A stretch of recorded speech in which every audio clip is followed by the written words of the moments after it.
Welcome to Real Estate Agent Superstars. My name is RJ Baxter. I'm your host with Intercap Lending, and I have with me an awesome guest today, Vivi Gloriod of the Vivi team at HomeSmart Real Estate.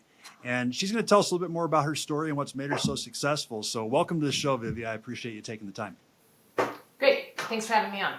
Yeah, absolutely. I'm glad you're able to make it. Kind of a crazy day as usual these days. Yes. Yeah, you're always so busy. Well, tell us a little bit more about yourself. How did you get started in this awesome real estate business? I started off, I was a civil engineer student at University of Texas, and it was my junior year. I got a summer job working for a builder in Colorado Springs. It was supposed to be just an internship. He had sold 12 homes in 2.5 years. I sold 13 in 2 months. So when it was time for me to go back to college, he got on his hands and knees and said, please stay and finish out this project and I'll pay for school for you to finish at night. So I did that, finished school at University of Colorado in the Springs at night, finished out the Somerset project, if anybody knows that, in Colorado Springs. Then after graduating college, I ended up running all the Homes Illustrated real estate magazines. You still see them around. I ran those for the state while I had my 2 boys. And my ex-husband got into real estate. He ended up being a horrible individual. I ended up leaving in 2007, was a single mom of 2 kids by 2008. And in 2009, I was working 3 full-time jobs to pay the bills that my ex-husband wouldn't pay. And I realized I needed to get back into real estate. So got back into real estate in 2009 and moved. At that time in 2009, I had moved just to historic Baker. And so I started a monthly direct mail campaign, farming campaign in my neighborhood. And I think that was a really big, it was a really important step because when I got divorced, my ex was sleeping with everybody I knew, including all my friends. So I had no friends and just a single mom. And I'm like, how am I going to make this work? So my babies and I would go door to door, hand delivering flyers about historic Baker, and that's what got my start. Wow. So you were just flyering door to door type thing, or? Yeah. So I had, like in my Microsoft Word, I mean, it's way better now, but I just designed a flyer. I came up with a slogan. I live in Baker. I own in Baker. I sell Baker. And I've stuck with that slogan since 2009. Changed it to Denver when it's not in historic Baker, or Colorado when it's not in Denver. And door to door with basically what I had was everything active, under contract, and sold in the last 30 days in the neighborhood. So it brought value to the homeowners as far as what's happening in their neighborhood. And then I'd have like any event that was happening close by. So yeah, I've been doing that for 14 years. Oh, wow. So you still do that? Yep. This day? Wow. Yep. It just goes to show that hard work pays off. That's one thing that I see time and again with top producers like you. Yeah, I always tell people consistency creates credibility. So I think it's just so important to be consistent. And I think what's really hard about real estate is we get offered, your phone rings all the time, right? Hey, I'm going to give you leads. I'm going to give you this, you should buy this. I feel like I've done everything. Some stuff works, some stuff doesn't. I still believe in print. It's expensive, but it does work. Yeah. So on the thought of print marketing, do you still hand deliver everything, or do you mail it, or do you do a little bit of both? I use EDDM. So that's through the direct postal service. You can get on EDDM, you can put an address, and then you literally can pick zones and have the post office deliver for you at a discounted rate from postage. Okay. So do you think that's just as good as hand delivering it, or do you think hand delivering it's better for, let's say, a starting agent? If you're starting, I would hand deliver because you'll run into neighbors and it's going to be less expensive. One of the things I don't like about EDDM is I'll hit these large apartment buildings or affordable housing buildings, they're never going to be able to buy, and I'm having to pay to get all of those doors delivered. So I, I think the most important thing for new realtors is whatever you do, you have to be consistent. And you can't try something once and go, oh, that didn't work. So I'd rather a brand new agent pick 200 homes and target those 200 homes for a minimum of 6 months than pick 2,000 homes and just send out one mailer. You need to be consistent to the same people. That's a really good point. So drilling deeper with fewer as opposed to like a huge shotgun approach. Right. Yeah, I like that. So are you from Texas then? Or where are you from? No, I'm not really from anywhere. I lived all over the world. So by the time I went to college, I had moved 19 times. So Wow. Okay. Yeah, but Colorado is hands down my favorite place I ever lived. So where I was going with that is so Colorado, you didn't have a sphere when you moved here, or No. so the Baker neighborhood became your sphere. Sounds like initially. Yeah, In a it's a sense. great neighborhood. So, My office is still in historic Baker. It's literally the center of Denver. okay, that's awesome. So there's a story that I love to tell about I can't remember the guy's name, but he chose 600 households and he decided to send a Christmas card to these 600 people, and sent out his Christmas card to this list, and he started getting Christmas cards back. He got something like 200 or 250 Christmas cards back, and he still, year after year, got Christmas cards from a couple hundred of these people that he didn't even know at all. So I think that's a really applicable story right now because of how you can make a neighborhood, for example, your sphere. Absolutely. By really just by being present and being there for them and making yourself known. Right. That's awesome. So then after that, where did it take you after you started getting out there, going door to door, dropping off flyers, and really focusing on that area? I was a single agent. I think it was 2011 when I hired my first person. I was doing snow angels in my carpet because I was trying to do everything, right? Like I was doing my own transaction coordinating and my own marketing and my own negotiations. And I had 6 deals under contract and I was just swimming. And so I put an ad out and I hired an amazing transaction coordinator. We worked together for years. I loved her very much. She was my first hire. And after that, in 2012, it was about a year later, business was just, my business anywhere from doubled to tripled every year. It was time for me to hire a marketing person. So in 2012, that's when Team Vivi actually got formed.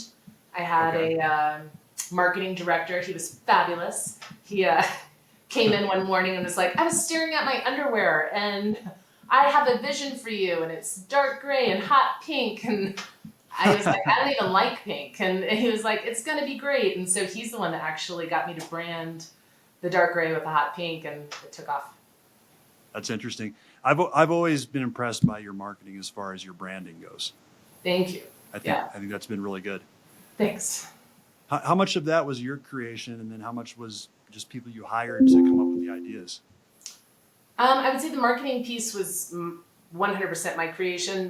The color choices, he made me push my boundary on that one, but I was glad I did it. It ended up being that pink is the color that represents health.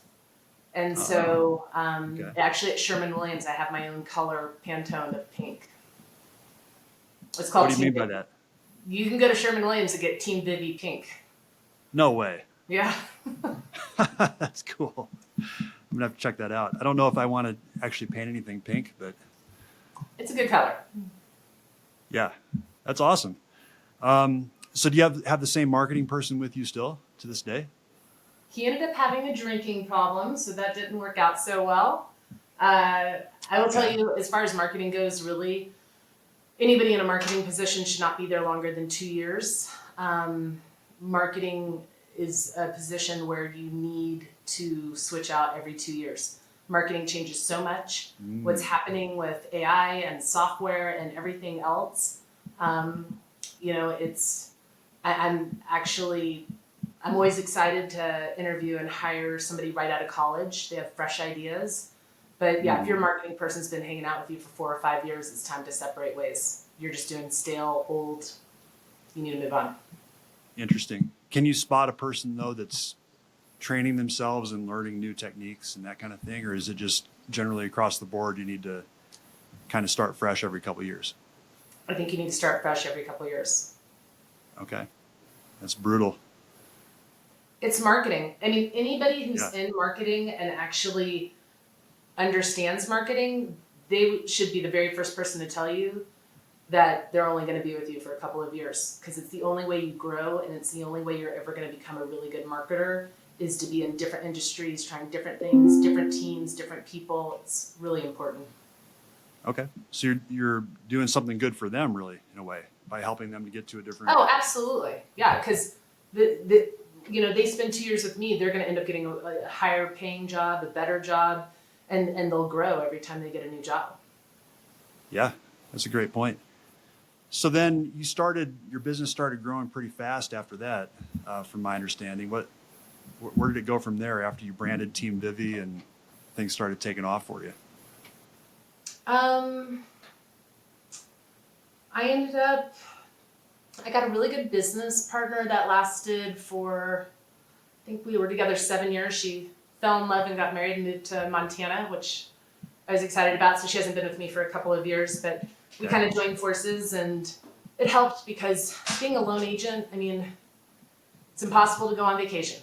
You never get a day off. You're working nights, days. It's the easiest way to get burned out. So I really think if people were smart, they would partner up with a couple of other agents.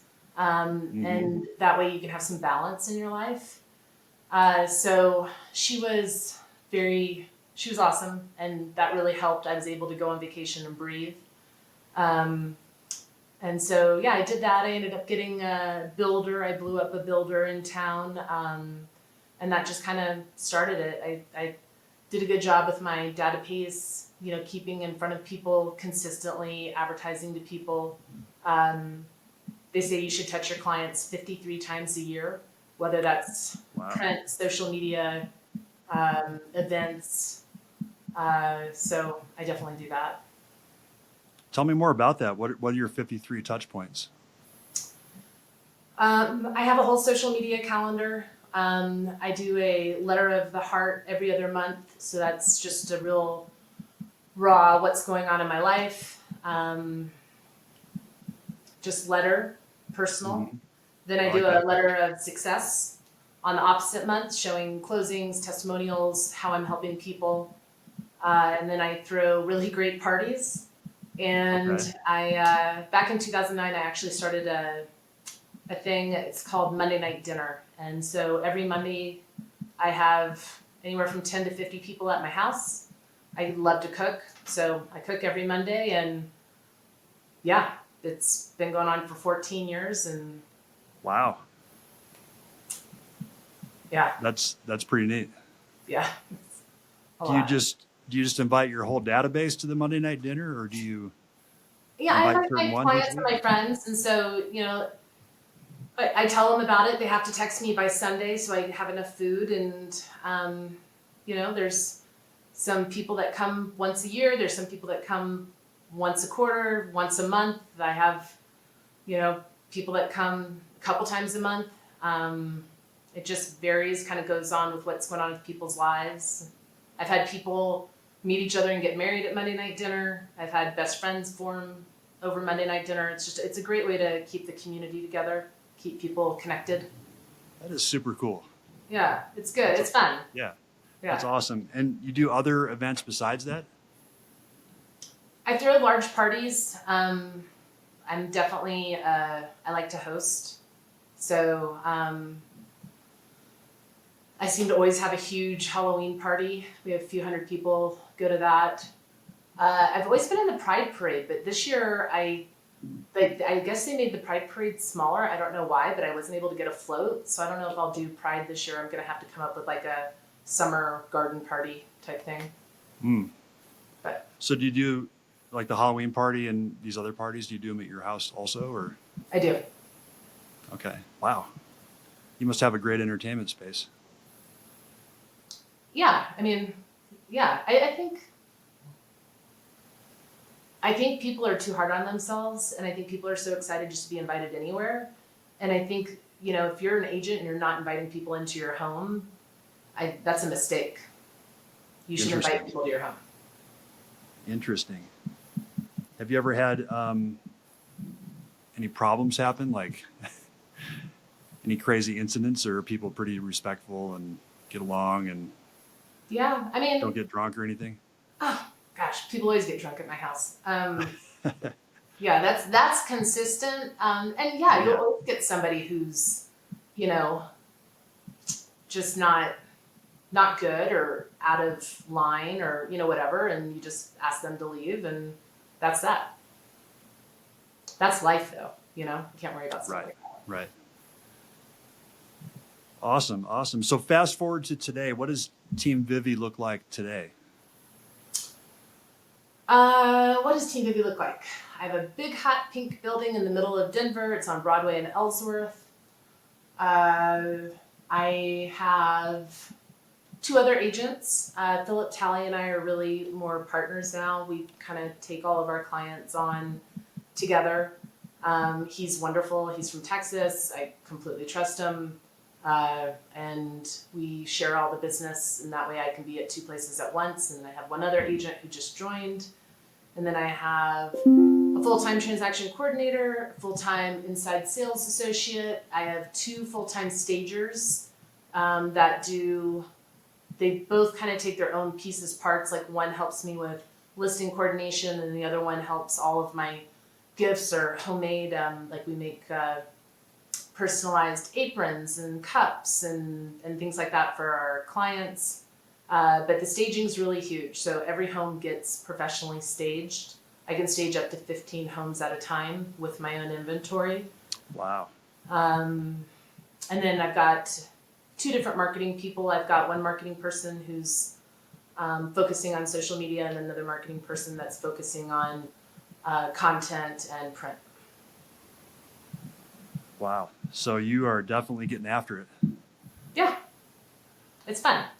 Yeah, that's awesome. Where do you see this market going? What's happening right now? I mean, right now it's May of 2023 as we're recording this. What do you think is going to happen? I think we're going to have a crazy summer.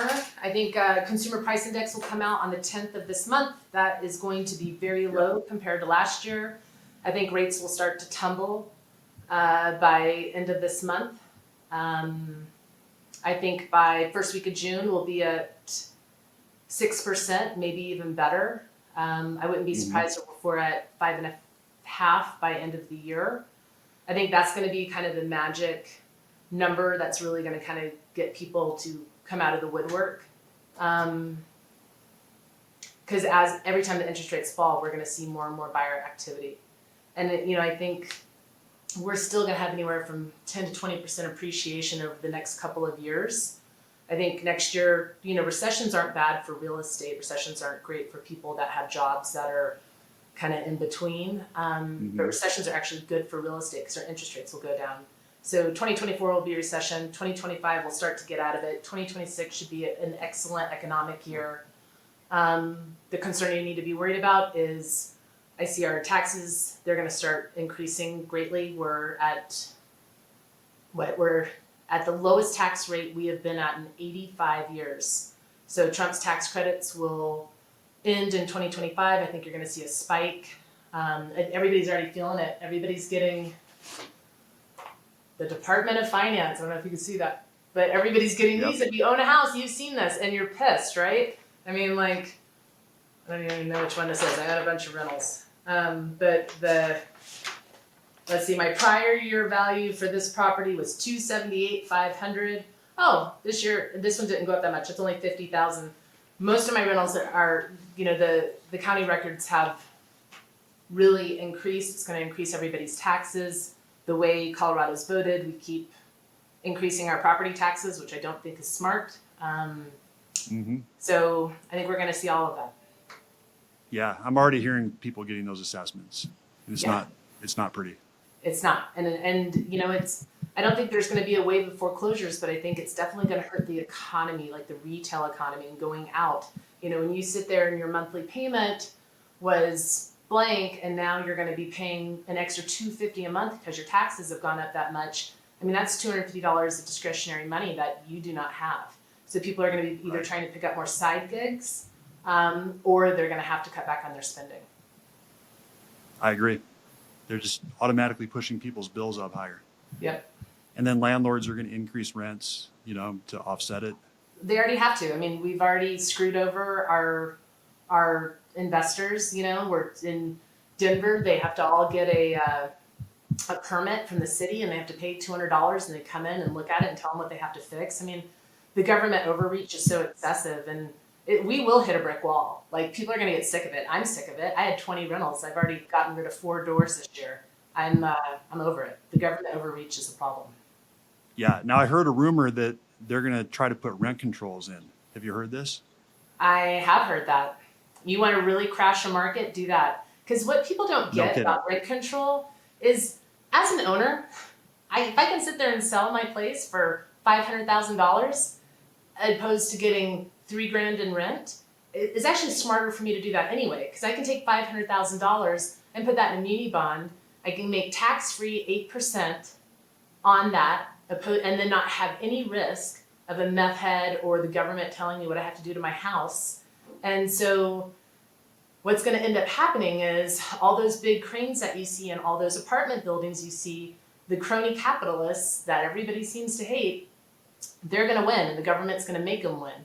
Because mom and pop people like me and my investors, we're not going to sit here and just own property and allow the government to tell us what we can or cannot do with it. We're going to sell it, and I'm going to put it offshore. I'm going to put it in things that the government can't touch or can't tax. Like, I do like muni bonds for that. I can buy Colorado muni bonds or whatever, and I'm not paying taxes on it. But then what ends up happening is people like me, you want a house that your dog can go and play in the backyard and have a nice landlord. People like me aren't going to exist anymore. Every time they put a rule up, what's going to end up happening is those large apartment buildings, that's going to be everybody's choice. You get to live in a really large, crappy apartment building, but there's not going to be any real houses to rent because they put the rent control on, and it's not worth it to the owner. Yeah, it's definitely going to be bad for the housing market. It really is. I mean, in the markets where this has already happened, you can already see it. Oh, yeah. Like the Pacific Northwest, California. It's not a good thing. No. But I mean, it's also, people who are like, oh man, should I wait to buy? It's, the thing is, we're still having so much inflation. And real estate is a very safe investment because we're still dealing with the 2008 problem. We haven't built enough housing. And then what you have to realize is 98% of everybody in America is going to be living in major metropolitan cities by 2030 because of our healthcare crisis. I have people come down from Vail all the time that have to come down here and buy something to live in because the medical care just isn't in the Summit. So you can live in the Summit until you can't, and then you've got to get down here to good hospitals. And so I think as long as you stay close to major metropolitan cities, I think your real estate investment will be okay as long as the government doesn't tell you what you can or cannot do with it. True. Yeah, absolutely. So it's interesting to hear you talk about the markets and investing in real estate. Do you personally talk to buyers and sellers currently, or does your team do that? Oh no, I am very involved with all my buyers and sellers. Okay, so you're coaching people in this way that real estate's still a strong investment moving forward with the recession coming. Absolutely. All those kinds of things. I mean, you're going to pay it once a month anyway. You might as well pay yourself, and it's there's only 3 things everybody from the beginning of time has ever needed, and that's food, water, and shelter. And so if you can be involved in one or all 3 of those things, you're going to be okay. Mm-hmm. I agree. And I think, it's scary to think of what housing might do over the next 5-10 years. If someone doesn't buy now, when are they going to do it? I think we're in for a incredibly rocky decade. I think we will hit a brick wall in 2030. I do not think you should own real estate in 2030, but you better own real estate now because we've got 7 years of crazy inflation and uncertainty. In 2030, I'm going to own one house, the biggest house I can afford because everybody's going to want to come move with me. I think we'll have a much much of a replay of 1930. I think we'll have 30% unemployment. A lot of that's going to be due to artificial intelligence. We're going to have a lot of disabled people, a lot of sick people. So, Interesting. secret for this decade is to be invested in things that are going to hedge against inflation, and then you need to get rid of your debt. So come 2029, you don't want to be sitting on a bunch of rentals. You want to make sure you're liquid and your money is safe, and be ready, because you can do, I mean, look at the Rockefellers. They made all of their money in the 1930s. I mean, you can become really a billionaire during times of great pain and difficulty. It's just, you need to be ready for it.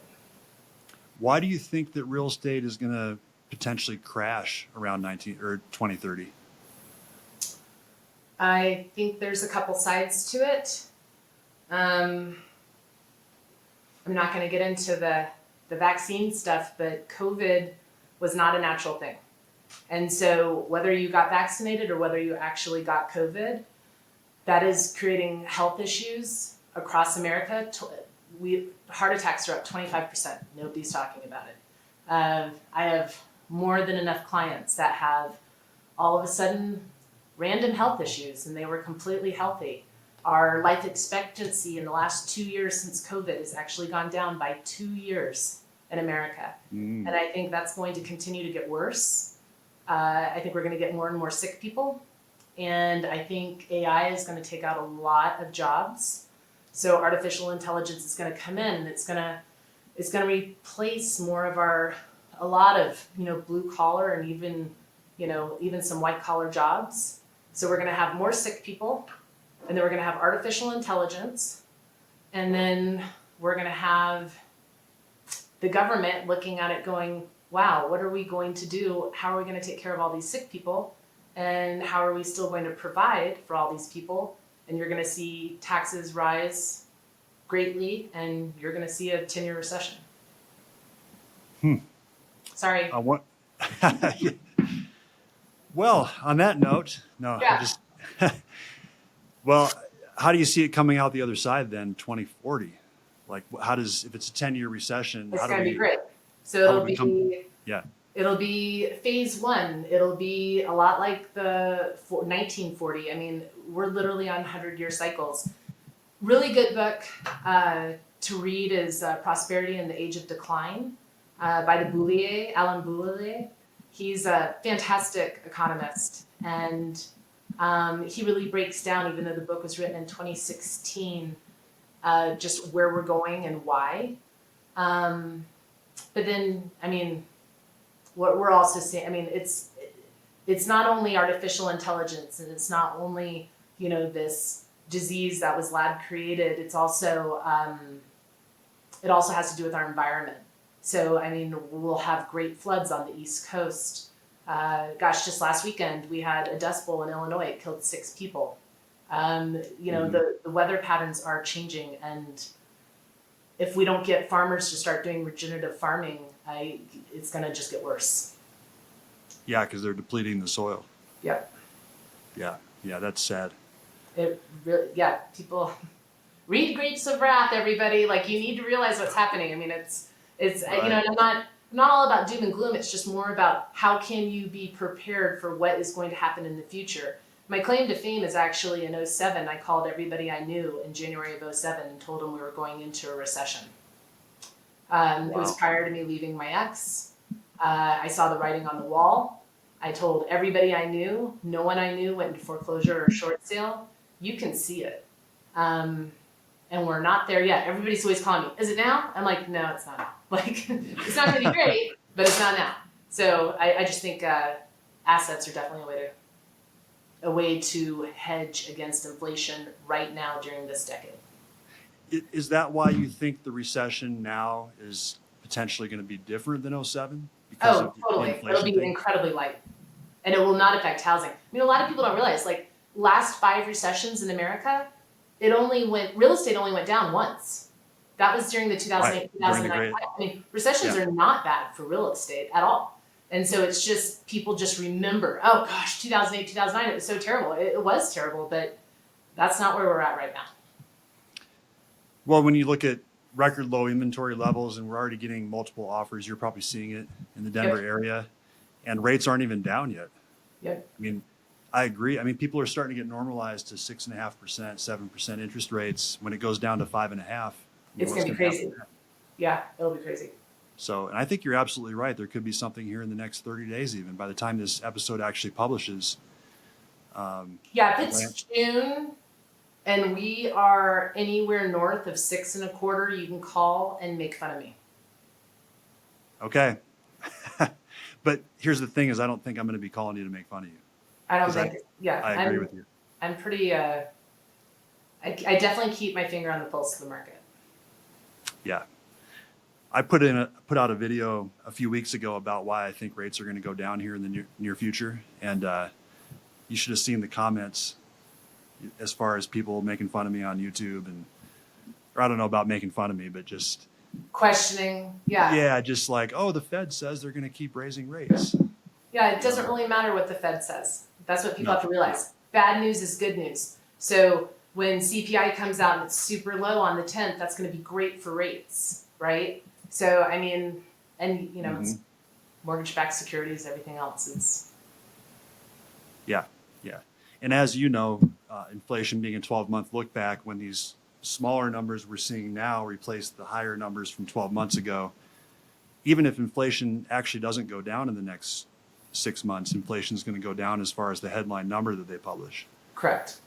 So it could get interesting here heading into the summer. Oh, I think it's going to be very interesting. I think we're actually going to have a crazy summer. I think so too. It's already, I mean, I'm already feeling it personally. It's been crazy lately. Yeah.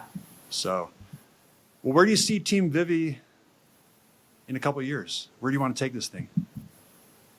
I like being boutique because I have quality control.